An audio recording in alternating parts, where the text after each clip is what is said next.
이 사연은 경상북도 안동시에 거주하는 한 가족의 실제 이야기를 각색하였습니다. 등장인물의 이름과 일부 상황은 개인정보 보호를 위해 변경되었습니다. 흐릿한 형광등 불빛 아래 민지는 시어머니 수진의 약을 꺼내 놓으며 한숨을 내쉬었습니다. 벌써 이 집에서 시어머니를 모신 지 8년이 넘었네요. 처음엔 시어머니의 병이 이렇게 오래 갈 줄 몰랐습니다. 시어머니의 지병은 점점 악화되어 이제는 거의 하루 종일 간병이 필요한 상태가 되었죠. 어머니, 약 드실 시간이에요. 민지는 억지로 미소를 지으며 시어머니의 방문을 열었습니다. 침대에 누워있는 수지는 창백한 얼굴로 고개를 돌렸습니다. 그래, 들어와라. 민지는 시어머니 곁으로 다가가 약과 물을 건넸습니다. 수진의 마른 손이 떨리는 모습을 보며 민지의 마음속에는 복잡한 감정이 교차했죠. 동정심, 의무감, 그리고 숨길 수 없는 원망까지. 오늘은 기분이 어떠세요? 민지는 형식적인 질문을 던졌습니다. 늘 그렇지. 내가 묻는다고 달라질 게 있겠니? 수진의 목소리에는 날카로움이 섞여 있었습니다. 민지는 속으로 깊은 한숨을 삼켰습니다. 항상 이런 식이었어요. 아무리 정성을 다해도 시어머니의 날카로운 말은 멈추지 않았죠. 처음엔 이해하려 했지만 시간이 지날수록 민지의 마음속에는 깊은 상처가 쌓여갔습니다. 밥은 먹을 수 있겠어? 민지가 물었습니다. 됐다. 입맛이 없어. 수지는 고개를 돌리며 말했습니다. 민지는 말없이 창가로 걸어가 커튼을 열었습니다. 가을 햇살이 방 안으로 스며들었죠. 하지만 그 따스함도 이 방의 차가운 공기를 녹일 수는 없었습니다. 거실에서는 시아버지 동식이 텔레비전을 보고 있었어요. 민지의 남편 태호는 아침 일찍 출근한 상태였습니다. 이 집의 남자들은 언제나 민지에게 간병을 맡기고 자신들의 일상을 살았죠. 동식도 태호도 수진의 병간호에 깊이 관여하지 않았습니다. 그것이 민지의 역할이라고 당연하게 여겼으니까요. 어머니가 또 밥을 안 드시네요. 민지가 거실로 나와 시아버지에게 말했습니다. 동식은 텔레비전에서 눈을 떼지 않은 채 대답했습니다. 원래 저러셔. 너무 신경 쓰지 마라. 민지는 입술을 깨물었습니다. 모든 책임이 자신에게만 주어진 상황이 불공평하게 느껴졌죠. 남편 태호는 어머니는 내가 제일 좋아하시니까라는 말로 자신의 무관심을 정당화했습니다. 하지만 그것은 진실이 아니었습니다. 수지는 민지를 단 한 번도 진심으로 인정한 적이 없었으니까요. 주방으로 향하던 민지는 문득 시어머니의 방에서 들려오는 목소리에 발걸음을 멈췄습니다. 수진이 누군가와 통화를 하고 있었어요. 그래, 내가 죽으면 모든 재산은 동식이에게 가게 될 거야.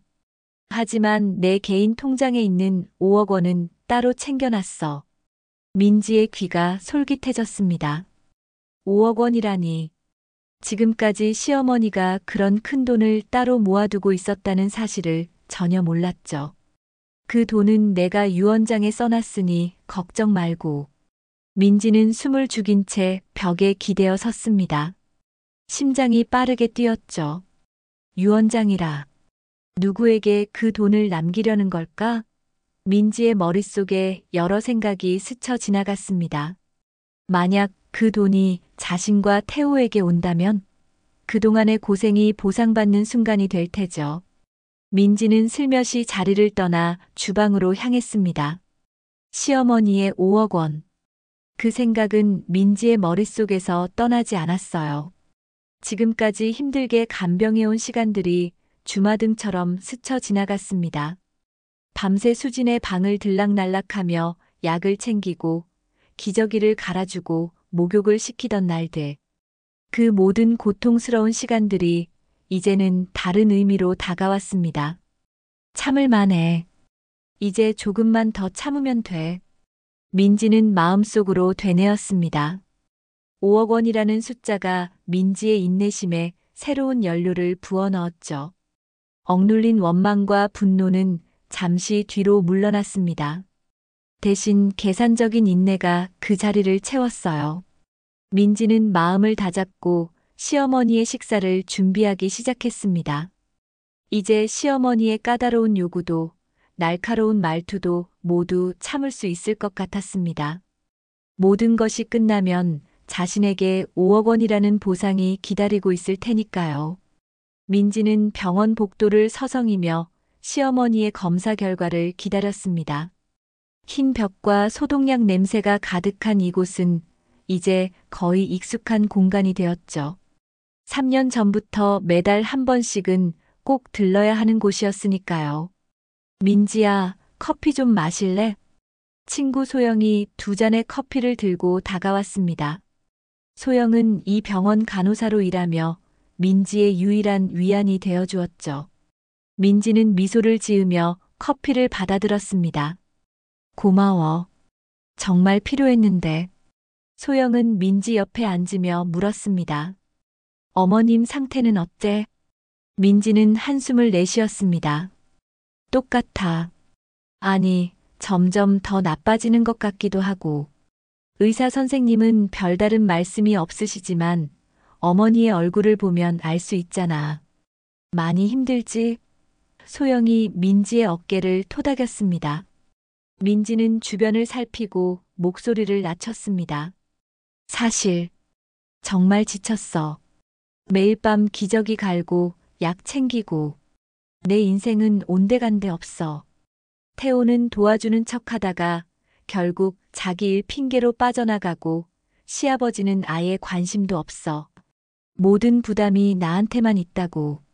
소영은 이해한다는 듯 고개를 끄덕였습니다. 그래도 어머님이 돌아가시면 재산은 다 너희한테 오지 않을까? 민지의 눈이 반짝였습니다. 그게 며칠 전에 어머니가 전화하는 걸 우연히 들었는데 개인 통장에 5억 원이 있대. 그리고 유언장도 써놨다고 하시더라고. 5억 원? 대박이네. 소영이 놀라움을 감추지 못했습니다.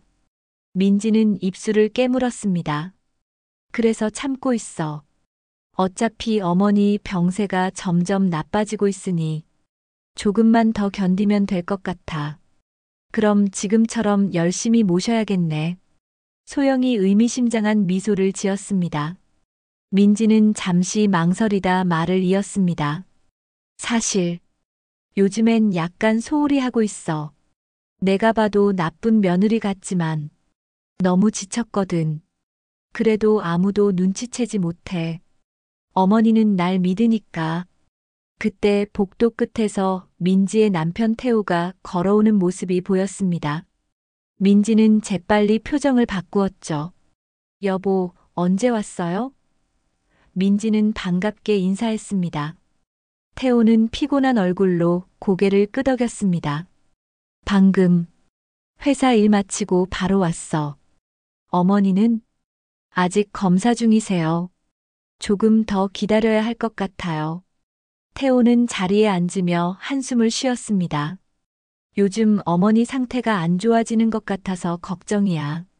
특히 밤에 통증이 심하다고 하셨잖아. 민지는 애써 걱정스러운 표정을 지었습니다. 네, 그래서 제가 밤에도 자주 확인하고 있어요. 사실은 그렇지 않았습니다. 최근 몇 주간 민지는 밤에 시어머니가 부르는 소리를 일부러 무시하곤 했죠. 조금만 기다리면 스스로 다시 잠드실 거야라고 자신을 합리화하며 말입니다. 의사가 나타나자 태호가 급히 일어났습니다. 선생님, 어머니 상태가 어떻습니까? 의사는 심각한 표정으로 말했습니다. 많이 악화되었습니다. 수진 어머님의 신장 기능이 급격히 저하되고 있어요. 약물 조정이 필요한데 가족분들이 더 세심하게 살피셔야 합니다. 특히 밤에 통증이 심해질 때 제때 약을 드리는 게 중요합니다. 민지의 얼굴이 붉어졌습니다. 마치 의사가 자신의 소홀함을 지적하는 것처럼 느껴졌으니까요. 태호는 의사의 지시사항을 꼼꼼히 메모하며 걱정스러운 표정을 감추지 못했습니다. 병실로 돌아오자 수지는 창밖을 바라보며 누워 있었습니다. 맑은 가을 햇살이 그녀의 창백한 얼굴을 비추고 있었죠. 어머니, 저희 왔어요. 민지가 밝은 목소리로 말했습니다. 수지는 천천히 고개를 돌렸습니다. 그녀의 날카로운 눈빛이 민지를 향했죠. 밤에 3번이나 불렀는데 왜 안 왔니? 민지는 당황했습니다. 제가요? 어머니, 제가 안 들었나 봐요. 정말 죄송해요. 거짓말 마라. 수진의 목소리는 약했지만 단호했습니다. 내가 일부러 무시한 거 다 알아. 요즘 내가 나를 어떻게 대하는지 모를 것 같아? 태호가 놀란 표정으로 민지를 바라보았습니다. 민지야, 무슨 일이야? 민지는 급히 변명했습니다. 아니에요, 여보. 어머니가 오해하신 거예요. 제가 어떻게 일부러 그럴 수 있겠어요?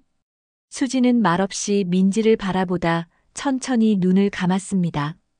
그 침묵이 민지에게는 더 무거운 비난으로 다가왔죠. 병원에서 집으로 돌아오는 차 안, 태호는 묵묵히 운전대를 잡았습니다. 민지는 불안한 마음으로 창밖을 바라보았죠. 민지야. 태호가 마침내 입을 열었습니다. 정말로 어머니를 소홀히 한 거야? 민지는 황급히 고개를 저었습니다. 아니에요, 여보. 어머니가 병세 때문에 혼란스러우신 거예요. 제가 어떻게 그럴 수 있겠어요? 매일 밤낮으로 간병하는데. 태호는 깊은 한숨을 내쉬었습니다. 알았어. 하지만 앞으로 더 신경 써줘. 어머니 상태가 많이 안 좋아지셨어. 민지는 겉으로는 순순히 고개를 끄덕였지만 속으로는 분노가 치밀어 올랐습니다. 이제 와서 나보고 더 신경 쓰라고? 그동안 나 혼자 모든 걸 다 했는데. 집에 도착해 수진을 방으로 모신 후 민지는 자신의 방으로 들어가 침대에 털썩 주저앉았습니다. 복잡한 감정이 그녀를 휩쓸었죠. 죄책감, 분노, 그리고 탐욕까지. 5억 원이라는 숫자가 머릿속을 맴돌았습니다. 조금만 더 참자. 곧 모든 게 끝날 거야. 그날 밤 민지는 수진의 방 앞에서 망설였습니다. 문 너머로 시어머니의 신음소리가 들려왔죠. 손을 문고리에 얹었다가 이내 내렸습니다. 내일 아침에 더 잘해드리면 돼. 민지는 자신의 방으로 발걸음을 돌렸습니다. 아침 햇살이 창문을 통해 부엌을 환하게 비추고 있었습니다. 민지는 기계적으로 시어머니의 아침 약을 준비했습니다. 손끝이 떨리는 것을 느끼며 민지는 깊은 숨을 들이마셨죠. 어제 병원에서 있었던 일이 아직도 머릿속을 맴돌았습니다. 아침부터 무슨 생각을 그렇게 해? 뒤에서 들려온 시아버지 동식의 목소리에 민지는 흠칫 놀랐습니다. 언제 부엌에 들어왔는지 동식은 문간에 서서 민지를 바라보고 있었죠. 아, 아버님. 어머님 약 준비하고 있었어요. 민지는 억지로 미소를 지었습니다. 동식은 고개를 끄덕였습니다. 어제 병원에서 의사가 뭐래? 많이 안 좋아지셨대요. 특히 밤에 통증 관리를 더 신경 써야 한다고. 동식의 눈빛이 날카로워졌습니다. 그럼 더 신경 써라. 우리 집사람 고생시키지 말고. 민지는 입술을 깨물었습니다. 항상 이런 식이었죠. 시아버지는 자신에게 모든 책임을 떠넘기면서도 정작 자신은 아내 간병에 거의 참여하지 않았습니다. 그저 지시만 할 뿐이었죠. 네, 아버님. 제가 최선을 다하고 있어요. 동식은 커피잔을 들고 거실로 향했습니다. 오늘 나는 친구들 만나러 나갔다 올 거다. 저녁에는 돌아올게. 민지는 속으로 한숨을 내쉬었습니다. 그래, 당신은 나가서 편하게 지내세요. 모든 짐은 내가 질 테니까. 약을 들고 시어머니 방으로 향하는 발걸음이 무거웠습니다. 문을 열자 수지는 이미 깨어 있었죠. 창백한 얼굴로 천장을 바라보고 있었습니다. 어머니, 약 드실 시간이에요. 민지는 부드러운 목소리로 말했습니다. 수지는 천천히 고개를 돌렸습니다. 그녀의 눈에는 민지가 읽을 수 없는 감정이 담겨 있었죠. 어젯밤에는 왜 안 왔니? 민지는 당황했습니다. 어머니를 부르셨어요? 제가 못 들었나 봐요. 또 거짓말이구나. 수진의 목소리는 차가웠습니다. 내가 문 앞에 서 있는 것 봤어. 들어오지 않고 그냥 가버렸지. 민지의 얼굴이 창백해졌습니다. 시어머니가 자신을 봤다니. 어떻게 그럴 수 있지? 방 안은 어두웠고 시어머니는 눈을 감고 있었는데. 어머니, 제가 잠시 화장실에 다녀오려고 했던 것 같아요. 곧바로 돌아올 생각이었는데. 수지는 쓴웃음을 지었습니다. 내 생각이 다 보여. 내가 죽기만을 기다리는 거지. 민지의 심장이 쿵 내려앉는 기분이었습니다. 시어머니가 자신의 속마음을 꿰뚫어 본 것 같아 등줄기로 식은땀이 흘렀죠. 어머니, 무슨 말씀을 그렇게 하세요? 제가 어떻게 그런 생각을. 내 눈을 보면 다 알 수 있어. 수진이 말을 이었습니다. 처음부터 널 며느리로 맞이한 것이 실수였는지도 모르겠구나. 민지는 손이 떨리는 것을 감추려 애썼습니다. 갑자기 화가 치밀었죠. 8년 동안 이 집에서 노예처럼 살았는데 이제 와서 자신을 실수라고. 어머니, 제가 이 집에 시집 온 이후로 얼마나 정성껏 모셨는지 아시잖아요. 하루도 빠짐없이 약도 챙기고 목욕도 시켜드리고. 그래, 겉으로는 그랬지. 수진의 목소리가 날카로워졌습니다. 하지만 내 마음속에는 항상 원망과 분노가 가득했어. 내가 모를 것 같니? 민지는 말문이 막혔습니다. 시어머니의 말이 사실이었으니까요. 하지만 인정할 수는 없었습니다. 어머니, 피곤하신가 봐요. 약 드시고 좀 더 쉬세요. 민지는 서둘러 약을 건넸습니다. 수지는 약을 받아들며 민지를 뚫어지게 바라보았습니다. 내가 곧 죽을 거라고 생각하니? 그래서 그렇게 내 재산만 바라보고 있는 거야? 민지는 숨을 멈췄습니다. 어떻게 알았지? 혹시 내가 들은 걸 알고 있나? 어머니, 무슨 재산이요? 저는 그런 생각 한 적 없어요. 수지는 잠시 민지를 응시하다가 천천히 눈을 감았습니다.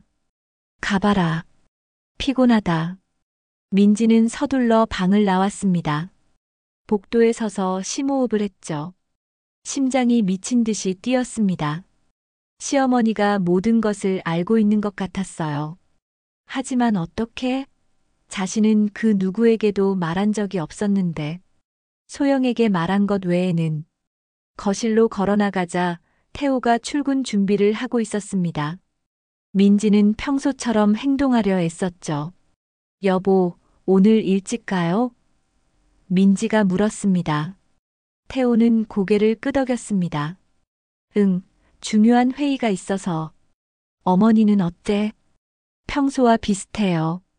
약은 잘 드셨어요. 태호는 민지의 얼굴을 유심히 바라보았습니다. 얼굴이 안 좋아 보이네. 무슨 일 있어? 민지는 고개를 저었습니다. 아니에요. 그냥 조금 피곤해서요.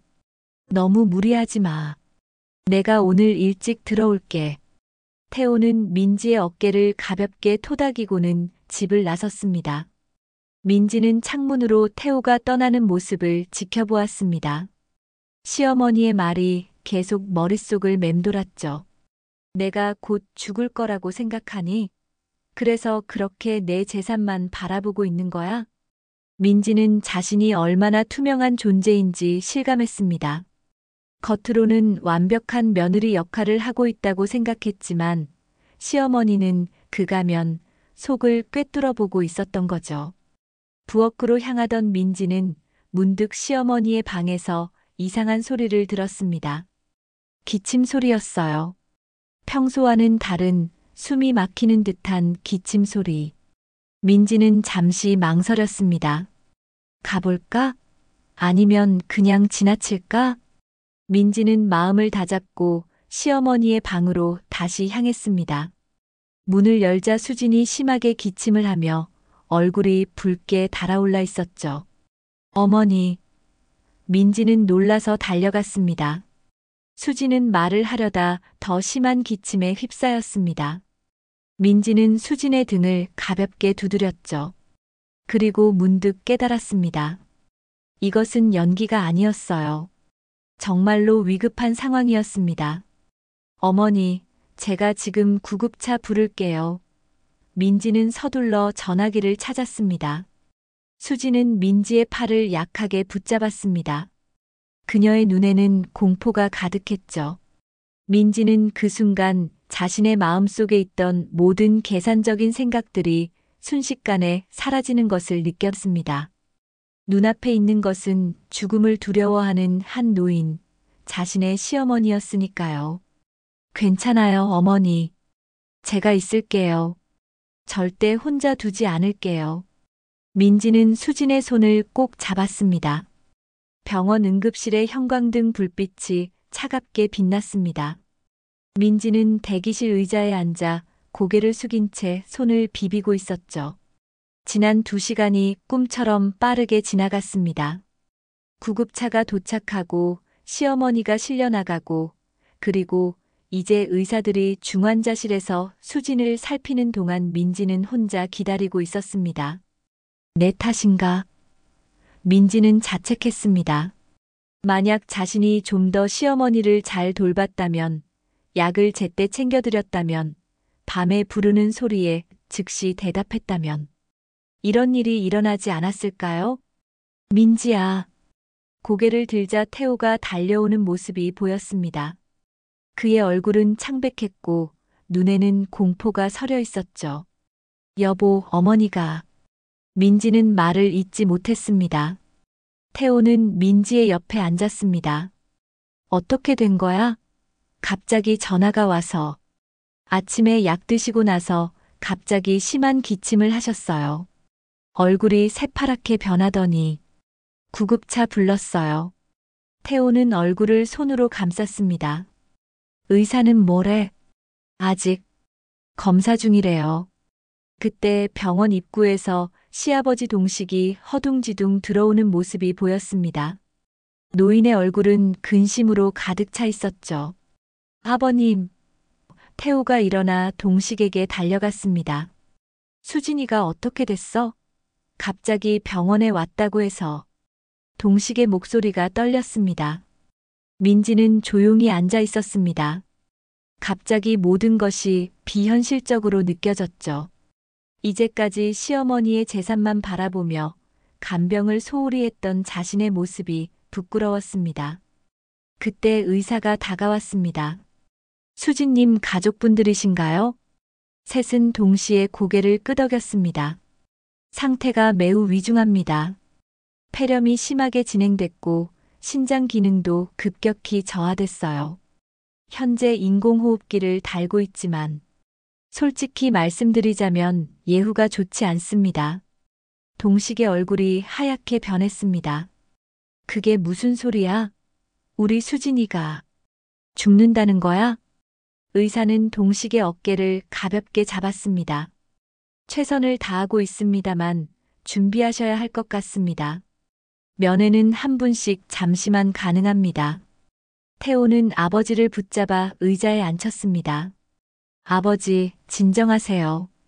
어머니는 강하신 분이에요. 분명 이겨내실 거예요. 동식은 멍한 표정으로 바닥만 바라보았습니다. 50년을 함께한 아내가 죽음의 문턱에 서 있다는 사실을 받아들이기 힘든 듯 했죠. 제가 들어가 볼게요. 동식이 천천히 일어났습니다. 민지와 태호는 대기실에 남았습니다. 침묵이 무겁게 흘렀죠. 민지는 갑자기 울음이 터져 나오려는 것을 참았습니다. 자신이 품었던 마음이 부끄러워서였을까요? 아니면 정말로 시어머니를 걱정해서였을까요? 민지 자신도 그 감정의 정체를 알 수 없었습니다. 여보, 괜찮아? 태호가 민지의 손을 잡았습니다. 민지는 고개를 끄덕였습니다. 그냥 내가 더 잘해드렸어야 했는데. 태호는 민지를 안아주었습니다. 내 잘못이 아니야. 어머니는 원래 건강이 안 좋으셨잖아. 그 순간 민지는 말하고 싶었습니다. 자신이 얼마나 시어머니를 소홀히 했는지, 밤에 부르는 소리를 일부러 무시했던 일들, 그리고 재산만 바라보며 간병을 의무적으로만 했던 일들을. 하지만 그 말은 목구멍에서 맴돌 뿐 나오지 않았습니다. 1시간이 지났을까 동식이 중환자실에서 나왔습니다. 그의 눈은 붉게 충혈되어 있었죠. 수진이가 널 찾아. 동식이 민지를 바라보며 말했습니다. 민지는 놀랐습니다. 저를요? 동식은 고개를 끄덕였습니다. 어서 들어가 봐. 떨리는 다리로 중환자실로 향했습니다. 의료기기 소리와 소독약 냄새가 민지를 맞이했죠. 수지는 여러 관과 선에 연결된 채 침대에 누워 있었습니다. 그녀의 얼굴은 창백했고 호흡기 마스크로 인해 말할 수 없는 상태였습니다. 민지는 조심스럽게 침대 옆에 섰습니다. 어머니, 저 왔어요. 수진의 눈이 천천히 열렸습니다. 그 눈에는 민지가 전에 본 적 없는 감정이 담겨 있었죠. 분노도 원망도 아닌 슬픔과 포용이었을까요? 수지는 약하게 손을 들어 민지를 향해 뻗었습니다. 민지는 망설임 없이 그 손을 잡았죠. 차갑고 마른 손이었습니다. 어머니, 제발 괜찮아지세요. 제가 더 잘할게요. 민지의 목소리가 떨렸습니다. 수지는 말없이 민지를 바라보았습니다. 그녀의 눈에는 이해의 빛이 있었습니다. 마치 나는 알고 있다고 말하는 듯 했죠. 민지의 눈에서 눈물이 흘러내렸습니다. 어머니, 정말 죄송해요. 제가. 그때 수진의 손이 갑자기 힘이 빠졌습니다. 동시에 모니터에서 경고음이 울렸죠. 의료진이 달려왔습니다. 나가주세요. 빨리요. 의사가 소리쳤습니다. 민지는 황급히 병실 밖으로 밀려났습니다. 복도에 서서 떨리는 다리로 상황을 지켜볼 수밖에 없었죠. 태호와 동식이 달려왔습니다. 무슨 일이야? 태호가 다급히 물었습니다. 민지는 말을 잇지 못했습니다. 그저 눈물만 흘렀죠. 10분이 지났을까 의사가 무거운 표정으로 나왔습니다. 정말 죄송합니다. 최선을 다했지만. 동식은 그 자리에 주저앉았습니다. 태호는 아버지를 부축하며 울음을 참았죠. 민지는 그 자리에 얼어붙은 듯 서 있었습니다. 수진이 죽었습니다. 민지가 8년간 간병했던 시어머니가 이제 이 세상 사람이 아니었죠. 그리고 민지의 마음속에서는 복잡한 감정이 소용돌이쳤습니다. 슬픔, 죄책감, 그리고 해방감. 의사와 행정적인 절차를 마친 후 세 사람은 무거운 침묵 속에 집으로 돌아왔습니다. 동식은 한마디도 하지 않은 채 자신의 방으로 들어갔습니다. 태호는 장례 준비를 위해 전화를 걸기 시작했죠. 민지는 수진의 방으로 들어갔습니다. 텅 빈 침대와 정리된 약들이 그녀를 맞이했습니다. 갑자기 모든 것이 비현실적으로 느껴졌죠. 이제 더 이상 간병도 약 챙기기도 밤중에 깨는 일도 없을 거라는 사실이. 드디어 죽었네. 민지는 중얼거렸습니다. 그 말이 입 밖으로 나오자마자 자신도 놀랐습니다. 그런 생각을 하고 있었다니. 뭐라고? 민지는 흠칫 놀라 돌아보았습니다. 문간에 시아버지 동식이 서 있었죠. 그의 얼굴은 충격과 분노로 일그러져 있었습니다. 아, 아버님. 민지는 말문이 막혔습니다. 방금 뭐라고 했지? 동식의 목소리는 떨렸습니다. 민지는 얼굴이 하얗게 변했습니다. 시아버지가 자신의 말을 들었다니 이제 모든 것이 끝났다는 생각이 들었죠. 아버님, 그게 아니라 민지는 변명하려 했지만 말이 나오지 않았습니다. 동식의 눈에는 분노의 불꽃이 타올랐습니다. 내가 정말 그런 생각을 하고 있었던 거야? 내 아내가, 내 시어머니가 죽기를 바랐다고? 민지는 말없이 고개를 숙였습니다. 더 이상 숨길 수 없었습니다. 모든 것이 들통났으니까요. 장례식장의 하얀 국화 향기가 민지의 코를 찔렀습니다. 흰 한복을 입은 그녀는 조문객들에게 고개를 숙이며 인사를 했지만 마음은 천 갈래 만 갈래 찢어진 듯 했습니다. 모든 것이 꿈처럼 느껴졌죠. 시어머니의 죽음, 시아버지와의 대면, 그리고 남편 태호의 얼굴에 드리운 차가운 표정까지. 저희 어머님을 생각해 주셔서 감사합니다. 민지는 기계적으로 같은 말을 반복했습니다. 조문객 사이로 친구 소영이 검은 옷을 입고 나타났습니다. 그녀는 민지에게 다가와 조용히 손을 잡아주었죠. 어떻게 지내? 소영이 작은 목소리로 물었습니다. 민지는 고개를 끄덕였습니다. 무슨 말을 해야 할지 몰랐으니까요. 나 괜찮아라고 말하기엔 너무 거짓말 같았고, 진실을 이야기하기엔 너무 부끄러웠습니다. 힘내. 이제 다 끝났잖아. 소영이 민지의 어깨를 토닥였습니다. 그 말이 민지의 귀에 이상하게 들렸습니다. 이제 다 끝났다. 그래, 시어머니는 죽었고 간병의 고통은 끝났습니다. 하지만 다른 고통이 시작되었죠. 죄책감과 가족의 냉대라는 새로운 고통이. 장례식이 끝나고 집으로 돌아오는 차 안, 태호와 민지, 그리고 동식은 침묵 속에 앉아 있었습니다. 수진의 죽음 이후 이들 사이에는 아무 말도 오가지 않았죠. 특히 동식이 민지의 말을 들은 후 태호에게 모든 것을 말했고 태호는 충격에 빠져 민지를 바라보지도 않았습니다. 집에 도착하자 동식이 조용히 말했습니다. 내일 변호사가 올 거다. 수진이의 유언장을 읽기 위해서. 민지는 흠칫 놀랐습니다. 유언장. 그래, 시어머니는 5억 원을 개인 통장에 갖고 있었고 유언장도 써놓았다고 했었죠. 민지의 마음 한구석에서 이상한 기대감이 솟아올랐습니다. 아무리 상황이 이렇게 되었다 해도 만약 시어머니가 그 돈을 자신과 태호에게 남겼다면 적어도 금전적으로는 보상을 받을 수 있을 테니까요. 네, 아버님. 민지는 조용히 대답했습니다. 그날 밤 민지는 손님방에서 홀로 잠을 청했습니다. 태호는 그녀와 같은 방에서 자기를 거부했으니까요. 하지만 잠은 오지 않았습니다. 머릿속에는 수진의 마지막 모습, 병실에서 자신을 바라보던 그 눈빛이 계속 떠올랐죠. 내가 정말 나쁜 사람인가? 민지는 자문했습니다. 시어머니가 죽기를 바랐던 내가. 하지만 그건 해방감 때문이었어. 간병의 고통에서 벗어나고 싶었던 거야. 정말로 시어머니가 죽기를 바란 건 아니었어.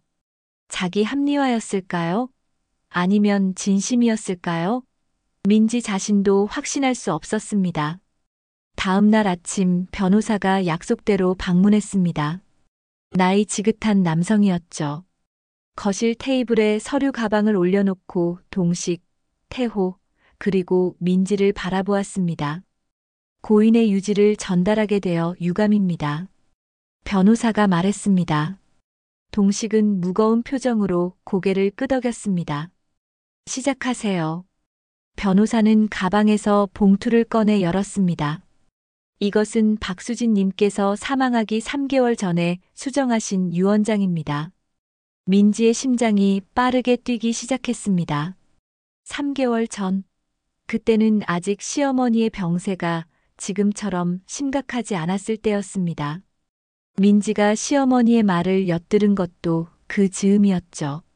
먼저 동식 씨에게는 현재 거주 중인 주택과 예금 중 3억 원을 상속합니다. 동식은 말없이 고개를 숙였습니다. 그리고 변호사가 잠시 민지를 바라보았습니다.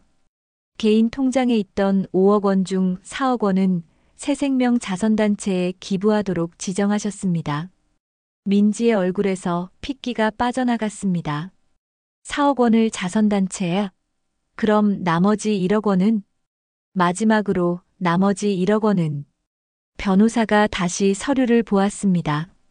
태호 씨에게 단독으로 상속됩니다. 단, 이혼할 경우 이 재산은 태호 씨의 단독 소유로 남게 됩니다. 민지는 그 자리에 얼어붙은 듯 앉아 있었습니다. 한 푼도 자신에게 오지 않는다니. 게다가 태호에게 주는 돈조차 이혼 시 자신에게 돌아오지 않도록 조치해 놓았다니.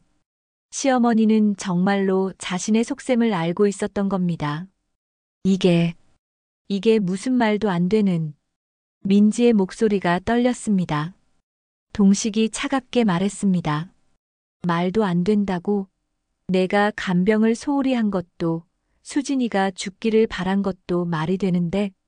태호는 고개를 숙인 채 침묵했습니다. 그의 어깨가 미세하게 떨리는 것이 보였죠. 이건 불공평해요. 민지가 소리쳤습니다. 제가 8년 동안 어머니를 모셨어요. 밤낮으로 간병했다고요. 그래서 보상을 받았다는 거지. 동식의 목소리는 날카로웠습니다. 내 아내를 돌본 대가로 돈을 받았다고. 민지는 말문이 막혔습니다. 동식의 말이 정확히 맞았으니까요. 그녀는 정말로 보상을 바라고 있었습니다.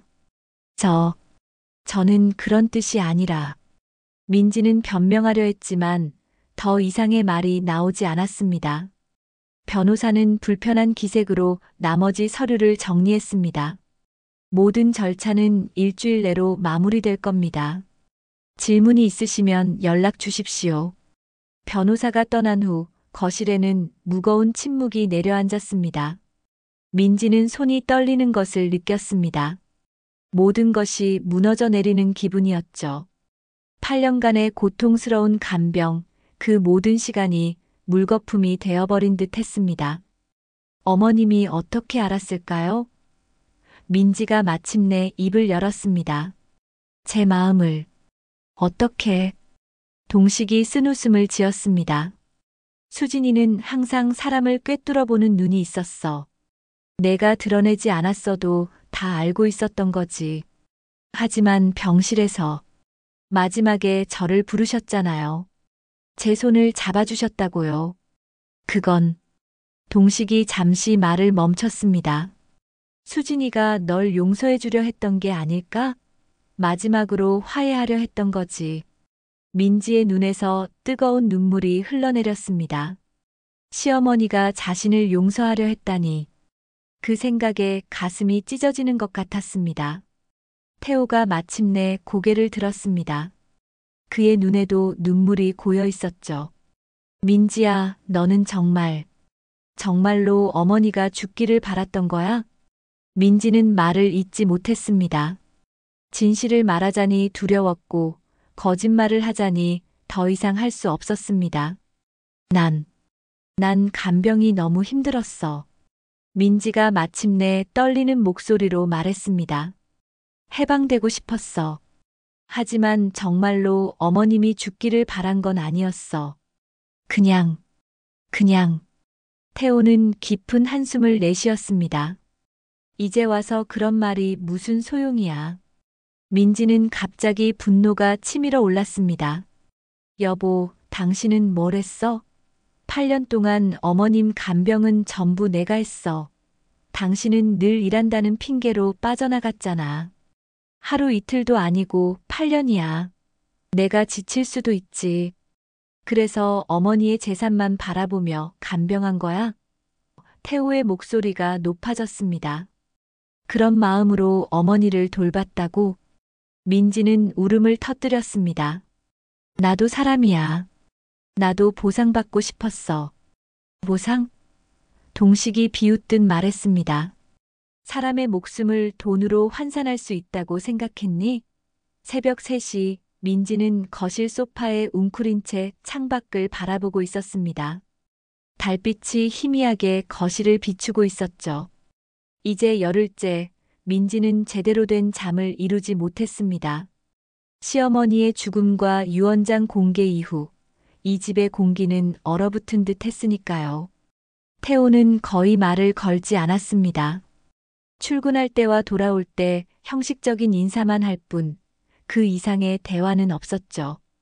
밤에는 손님 방에서 따로 잠을 청했고요. 동식은 더 심했습니다. 민지가 있는 곳에서는 아예 말을 하지 않았죠. 마치 민지가 존재하지 않는 것처럼 행동했습니다. 내가 뭘 그렇게 잘못했나? 민지는 자문했습니다. 답은 스스로 알고 있었지만 인정하기 싫었습니다. 자신이 시어머니를 돈으로만 바라보았다는 것, 간병을 소홀히 했다는 것, 그리고 마음 깊은 곳에서는 시어머니가 빨리 죽기를 바랐다는 것을 인정하기 너무 부끄러운 진실이었습니다. 민지는 천천히 일어나 부엌으로 향했습니다. 물 한 잔을 따라 마시며 창밖을 바라보았죠. 저 멀리 도시의 불빛들이 반짝이고 있었습니다. 갑자기 어떤 선명한 기억이 떠올랐습니다. 그것은 시어머니 수진이 아직 건강했던 시절, 민지가 이 집에 갓 시집 왔을 때의 일이었습니다. 수진은 민지에게 김치 담그는 법을 가르쳐 주고 있었죠. 소금을 이렇게 골고루 뿌려야 해. 수진이 손수 배추잎 사이사이에 소금을 뿌리며 말했습니다. 네, 어머니. 민지는 열심히 배웠죠. 우리 집 김치는 좀 특별해. 동식이가 매운 걸 잘 못 먹어서 고춧가루를 적게 넣고 대신 배를 많이 갈아 넣지. 민지는 시어머니의 가르침을 하나하나 받아 적었습니다. 그때 수지는 민지의 어깨를 토닥이며 말했죠. 넌 손재주가 좋구나. 우리 태호가 복이 많아. 그 말에 민지는 기쁨을 감추지 못했습니다. 시어머니의 인정을 받는다는 것은 새 가정에 들어온 며느리에게 큰 의미였으니까요. 고맙습니다, 어머니. 저도 태호 오빠랑 어머니, 아버님이랑 행복하게 잘 살고 싶어요. 수지는 따뜻한 미소를 지었습니다. 그래, 우리 다 함께 오래오래 행복하게 살자. 그 기억이 갑자기 민지의 가슴을 찢었습니다.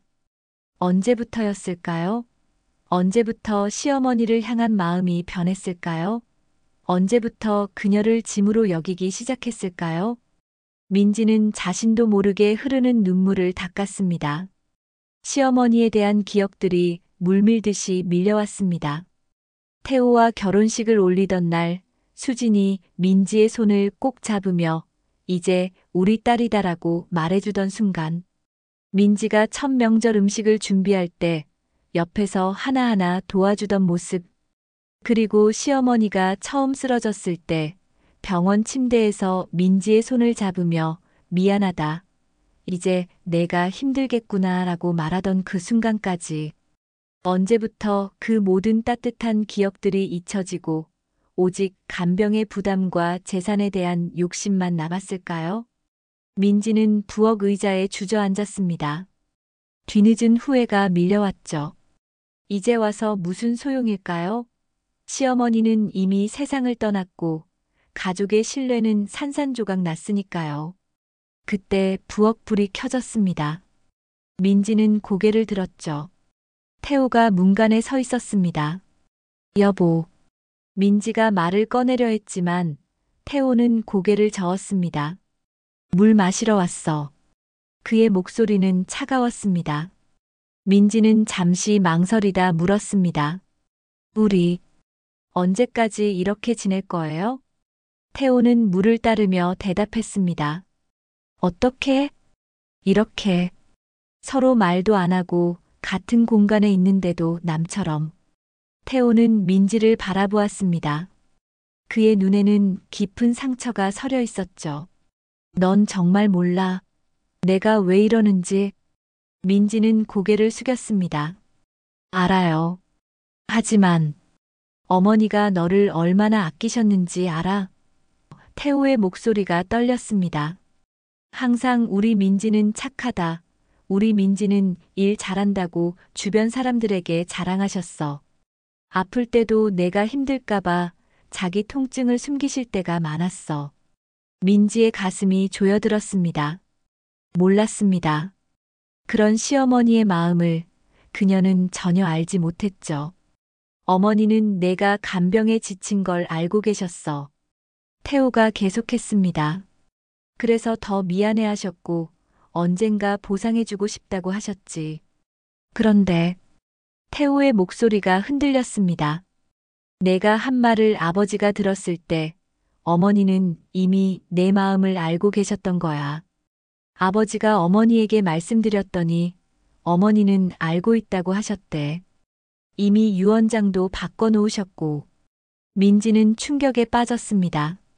시어머니는 자신의 속마음을 이미 다 알고 있었다니. 그런데도 마지막까지 자신을 불러 손을 잡아주었다니. 그런데 왜? 민지의 목소리가 떨렸습니다. 왜 마지막에 저를 부르셨어요? 태호는 잠시 침묵했습니다. 어머니는 내가 잘못된 길에 들어섰지만 언젠가는 깨닫기를 바라셨대. 그래서 내게 용서의 기회를 주신 거야. 내가 진심으로 사과하고 내 잘못을 인정하길 바라셨던 거지. 민지의 눈에서 눈물이 흘러내렸습니다.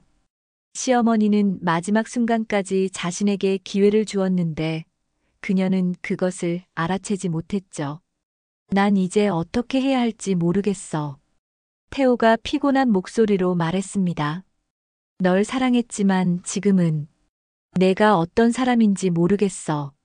민지는 말없이 울기만 했습니다. 할 말이 없었으니까요. 어떤 변명도 어떤 해명도 소용없어 보였습니다. 태호는 물 한 잔을 마시고 부엌을 나가려 했습니다. 민지가 그를 불러 세웠죠. 여보, 정말 미안해요. 제가 잘못했어요. 태호는 잠시 멈춰 섰지만 돌아보지 않았습니다. 이제 와서 아니에요, 진심이에요. 민지가 흐느끼며 말했습니다. 제가 어머니를 돈으로만 바라봤어요. 간병이 힘들어서 해방감을 느꼈어요.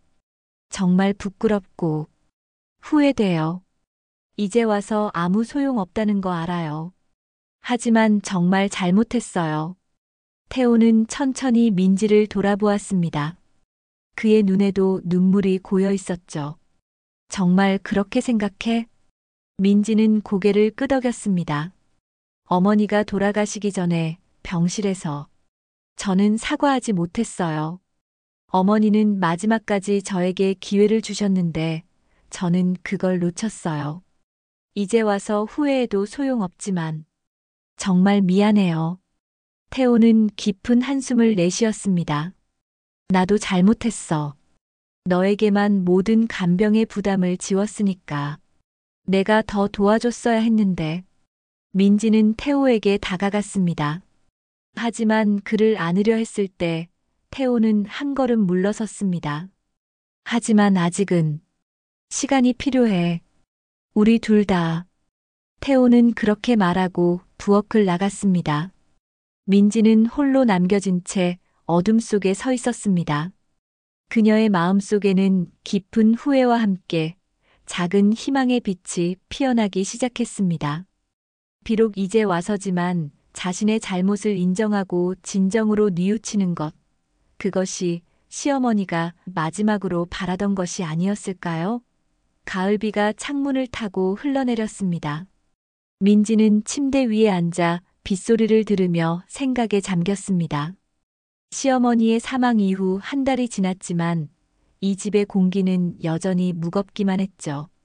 태호는 이제 민지와 말을 하긴 했지만 그 대화는 필요한 것들에 대해서만 오갔습니다. 식사 시간이나 집안일에 관한 짧은 대화뿐, 그 이상의 소통은 없었죠. 시아버지 동식은 더 심했습니다.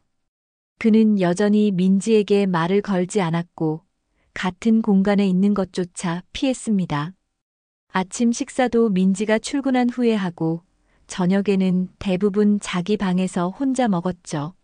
민지는 깊은 한숨을 내쉬었습니다. 이제 와서 뭘 어떻게 해야 할지 갈피를 잡을 수 없었습니다. 진심으로 후회하고 있었지만 그 후회를 어떻게 표현해야 할지, 어떻게 용서를 구해야 할지 몰랐죠. 그때 문 밖에서 동식의 목소리가 들렸습니다.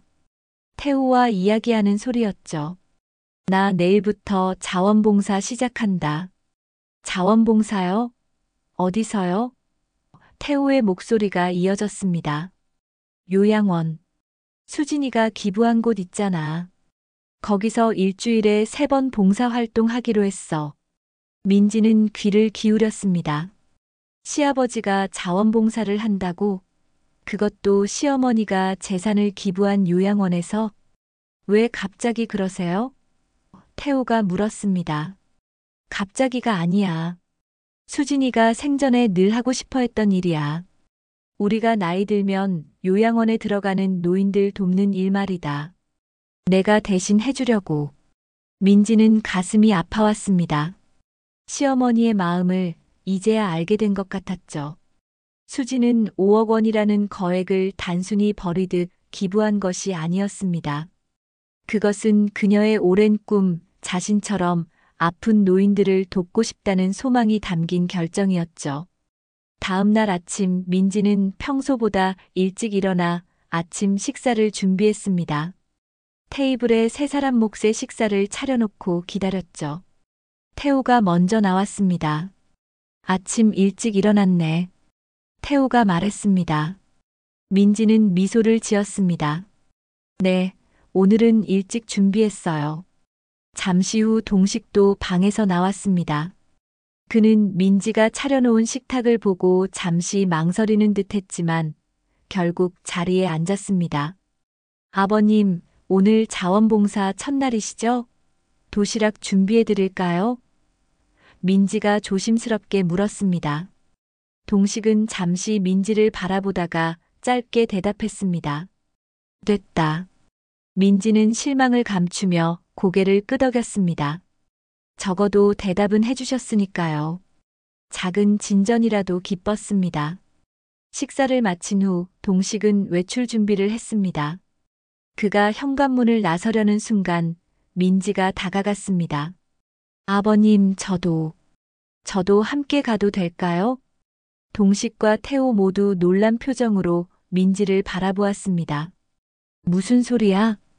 동식이 물었습니다. 민지는 용기를 내어 말했습니다. 저도 자원봉사 하고 싶어요. 어머님의 뜻을 이어가는데 조금이라도 도움이 되고 싶어서요. 동식은 의심의 눈초리로 민지를 바라보았습니다. 진심이냐? 네, 진심이에요. 민지의 눈에 눈물이 고였습니다. 이제 와서지만 어머님의 마음을 조금이나마 이해하고 싶어요. 제가 잘못했다는 걸 알아요. 그래서 조금이라도 보상하고 싶어요. 동식은 잠시 생각하더니 대답했습니다. 마음대로 해라. 하지만 그곳은 놀러 가는 곳이 아니야. 진심으로 봉사할 생각이 아니면 가지 마라. 알고 있어요, 아버님. 정말 진심이에요. 동식은 더 이상 말을 하지 않고 집을 나섰습니다. 민지는 서둘러 준비를 마치고 그를 따라 나섰죠. 태호는 문간에 서서 그들을 바라보았습니다. 그의 표정에는 복잡한 감정이 어려 있었습니다. 요양원은 도시 외곽의 조용한 곳에 자리 잡고 있었습니다. 새생명 요양원이라는 간판이 달린 2층짜리 건물이었죠. 민지와 동식이 도착하자 중년의 여성이 그들을 맞이했습니다. 동식 선생님 오셨군요. 오늘부터 봉사활동 시작하신다고 들었어요. 네, 그렇습니다. 동식이 대답했습니다. 그리고 이분은? 여성이 민지를 바라보며 물었습니다. 제 며느리입니다. 동식이 짧게 대답했습니다. 같이 봉사하고 싶다고 해서. 아, 그러시군요. 환영합니다. 저는 이곳의 원장 김미영입니다. 민지는 공손히 인사했습니다. 안녕하세요, 박민지라고 합니다. 원장은 그들을 요양원 내부로 안내했습니다. 우선 시설부터 둘러보시죠. 이곳은 박수진님의 기부 덕분에 최근에 많은 것들을 개선할 수 있었어요. 민지는 시어머니의 이름을 듣자 가슴이 찡해졌습니다. 그녀의 기부가 이곳에 실질적인 도움이 되었다는 사실이 새삼 와닿았죠. 요양원 내부는 깨끗하고 밝았습니다. 노인들은 각자의 방이나 공동 휴게실에서 시간을 보내고 있었죠. 어떤 분들은 텔레비전을 보고, 어떤 분들은 책을 읽고, 또 어떤 분들은 그저 창밖을 바라보고 있었습니다. 오늘부터 두 분은 주로 어르신들의 말벗이 되어주시면 좋겠어요. 많은 분들이 가족의 방문이 드물어서 외로워하세요. 민지는 고개를 끄덕였습니다. 이곳의 노인들을 보니 문득 시어머니가 생각났습니다. 만약 시어머니가 자신의 가족이 아닌 이곳에서 생활했다면 어땠을까요? 누가 그녀의 손을 잡아주고 이야기를 들어주고 약을 챙겨줬을까요? 동식은 이미 한 할머니와 이야기를 나누고 있었습니다. 민지는 휴게실 한편에 홀로 앉아 계신 할머니에게 다가갔죠. 안녕하세요, 할머니. 제가 오늘부터 이곳에서 봉사활동을 시작했어요. 박민지라고 합니다. 할머니는 천천히 고개를 돌려 민지를 바라보았습니다. 그녀의 눈은 흐릿했지만 미소는 따뜻했습니다. 어서 와요, 아가씨. 내 이름은 김순자예요. 민지는 할머니 옆에 앉았습니다. 혹시 제가 도와드릴 것 있으세요? 아니, 그냥 이야기 좀 나눠요. 요즘 말할 사람이 없어서 심심했거든. 민지는 할머니와 이야기를 나누기 시작했습니다. 할머니의 젊은 시절 이야기, 자녀들에 대한 이야기, 그리고 요양원 생활에 대한 이야기까지. 시간이 흐르며 민지는 자신도 모르게 시어머니 이야기를 하고 있었습니다. 제 시어머니도 오래 아프셨어요. 제가 8년 동안 간병했는데. 그랬구나. 힘들었겠네. 할머니가 민지의 손을 잡았습니다. 네. 하지만 제가 잘 돌보지 못했어요. 마음속으로는 항상 원망했고 시어머니가 빨리 돌아가시기를 바랐어요. 민지의 눈에 눈물이 고였습니다. 그래, 간병은 힘든 일이지. 할머니가 이해한다는 듯 말했습니다. 나도 내 딸이 날 원망할까봐 여기로 왔어. 부담 주기 싫었거든. 민지는 할머니의 말에 가슴이 찡해졌습니다. 시어머니도 그런 마음이었을까요? 자신이 가족에게 짐이 된다고 생각했을까요? 할머니, 딸이 자주 찾아오세요? 할머니는 미소를 지었습니다. 한 달에 한 번 정도. 바쁘니까 이해해.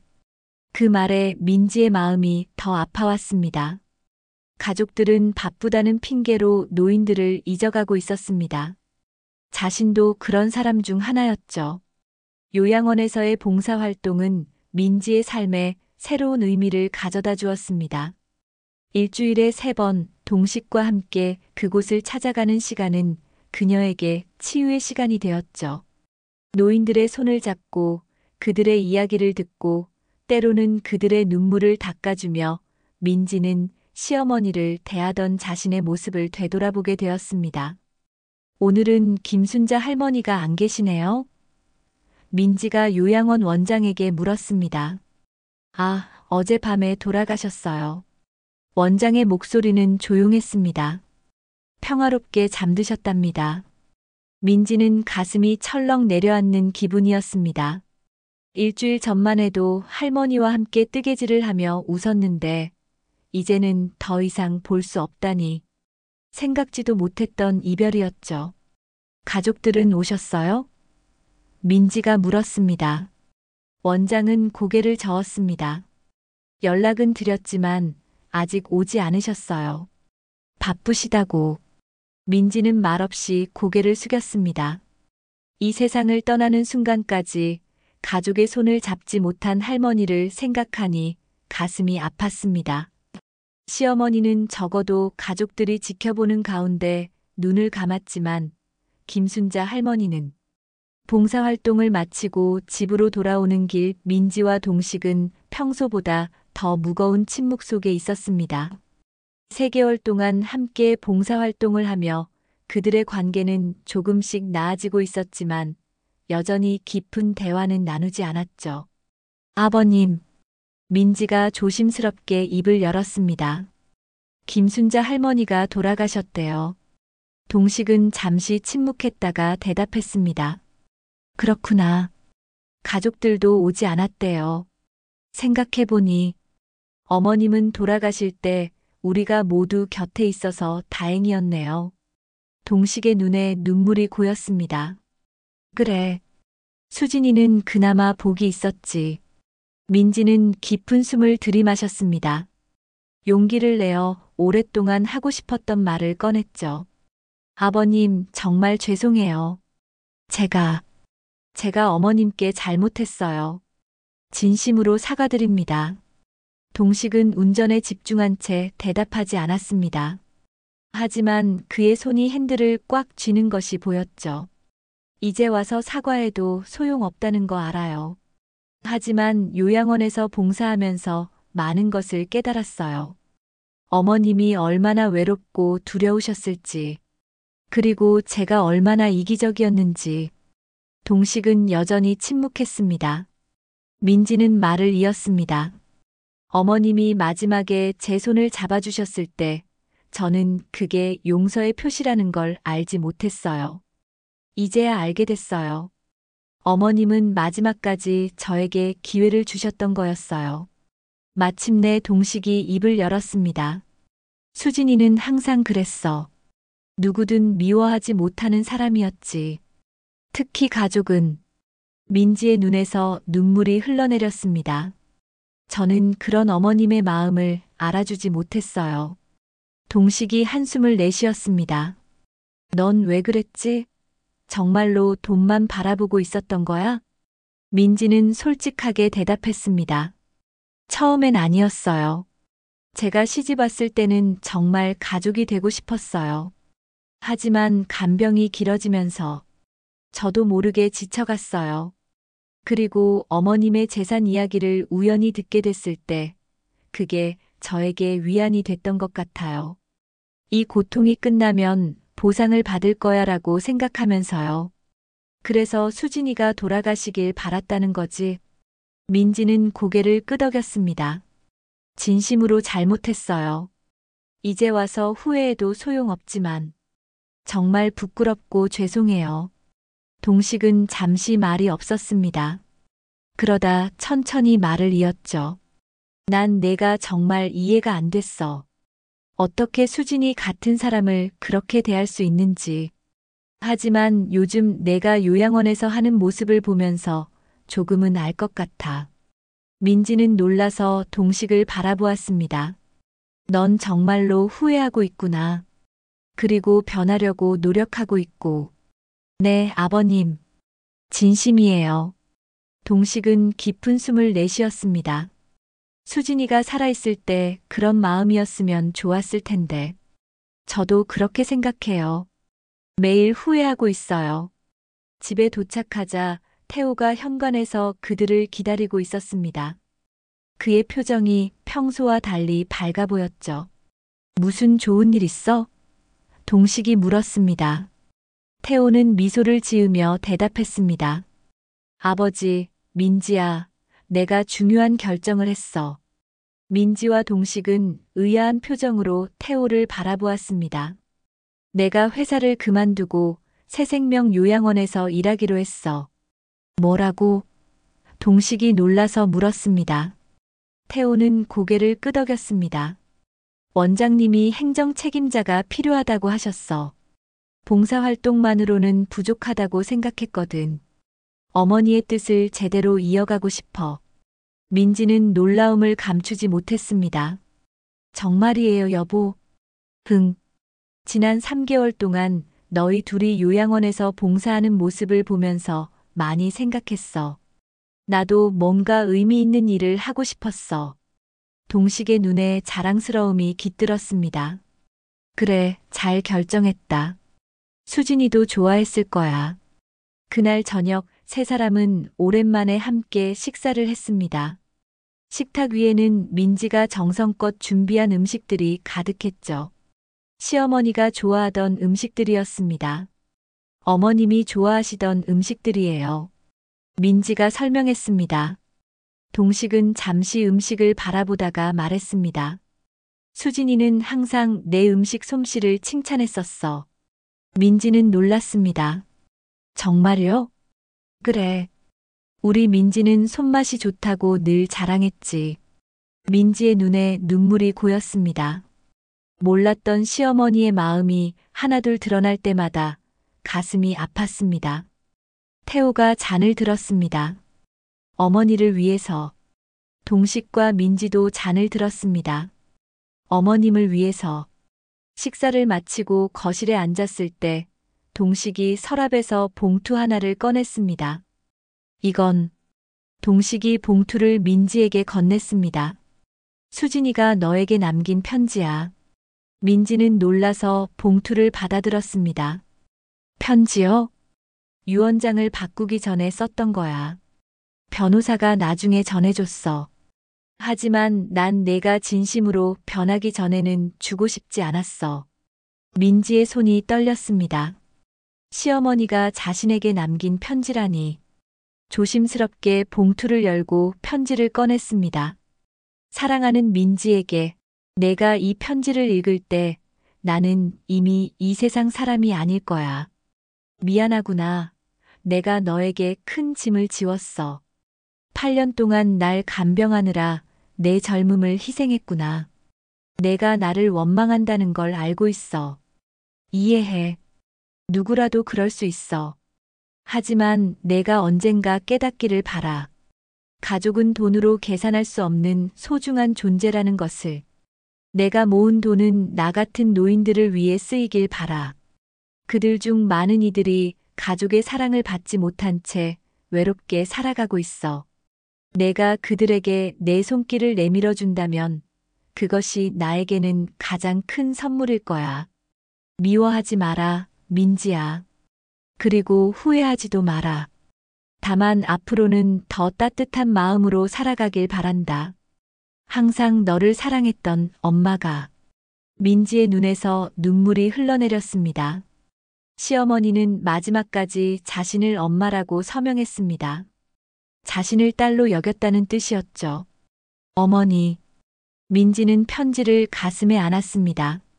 태호가 민지의 어깨를 감싸 안았습니다. 어머니는 끝까지 널 믿으셨어. 내가 언젠가 깨닫게 될 거라고. 동식도 고개를 끄덕였습니다. 수진이는 항상 그랬어. 모든 사람의 선한 면을 믿었지. 민지는 눈물을 닦으며 일어섰습니다. 저도 요양원에서 일하고 싶어요.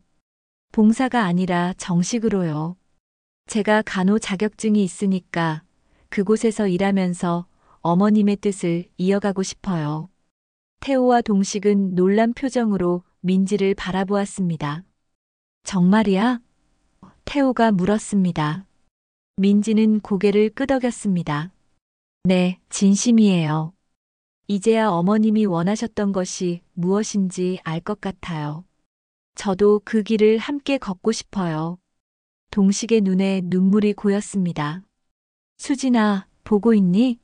우리 가족이 다시 하나가 되어가고 있어. 그날 밤 민지는 오랜만에 편안한 마음으로 잠이 들었습니다. 꿈속에서 시어머니 수진이 환하게 웃으며 그녀에게 손을 내밀었습니다. 민지는 그 손을 잡았고 수진은 그녀를 따뜻하게 안아주었죠. 미안해요, 어머니. 민지는 꿈속에서 속삭였습니다.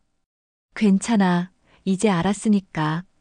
수진의 목소리가 꿈속에 울려 퍼졌습니다. 민지는 미소를 지으며 잠에 빠져들었습니다. 그녀의 마음속에는 이제 원망 대신 감사와 사랑이 자리 잡고 있었습니다. 비록 늦었지만 시어머니의 마음을 이해하게 된 것, 그리고 가족의 의미를 깨달은 것. 그것이 수진이 민지에게 남긴 진정한 유산이었습니다.